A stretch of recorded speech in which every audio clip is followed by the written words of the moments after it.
మనం ఎప్పుడూ మంచి విషయాల్లో స్థిరపరచబడాలని, మంచి విషయాల్లో ఆనందించాలని, మంచి విషయాల్లో ఎదగాలని దేవుడు ఆశిస్తున్నాడు.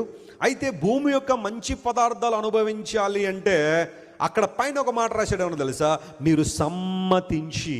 ఎవరి మాట వినాలి? దేవుని మాట. సమ్మతించడం అంటే అర్థం ఏంటి?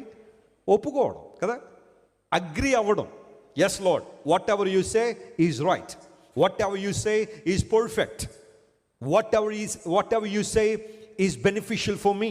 నువ్వు ఏది మాట్లాడుతున్నావో అది సత్యం, నువ్వు ఏది మాట్లాడుతున్నావో అది సంపూర్ణం, నువ్వు ఏది మాట్లాడుతున్నావో అది నాకు మంచిది, కాబట్టి నేను సమ్మతిస్తున్నాను, నీ మాటకు లోబడుతున్నాను, నీ మాటకు ఏకీభవిస్తున్నాను.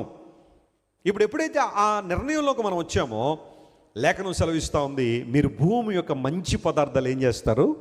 అనుభవిస్తారు అని బైబిల్ సెలవిచ్చింది. రాత్రంతా శ్రమపడ్డాడు పేతురు. కానీ యేసు ప్రభు గలిలే సముద్ర తీరం దగ్గరికి వచ్చి, లూకా సువార్త 5వ అధ్యాయం మనందరికీ తెలిసిన చరిత్రే, ఎప్పుడైతే పేతురు రాత్రంతా ప్రయాసపడి ఒక్క చేప అయినా పట్టలేదు, కానీ దేవుడు చెప్పిన మాట ప్రకారం, క్రీస్తు ప్రభు పలికిన మాట ప్రకారం పేతురు వల వేసినప్పుడు చెప్పండి, ఎన్ని దోణుల నిండా చేపలు వచ్చాయి?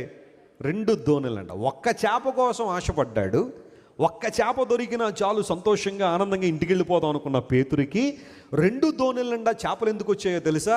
అక్కడ ఎవరి మాట ప్రకారం చేశాడు? దేవుని మాట ప్రకారం చేశాడు.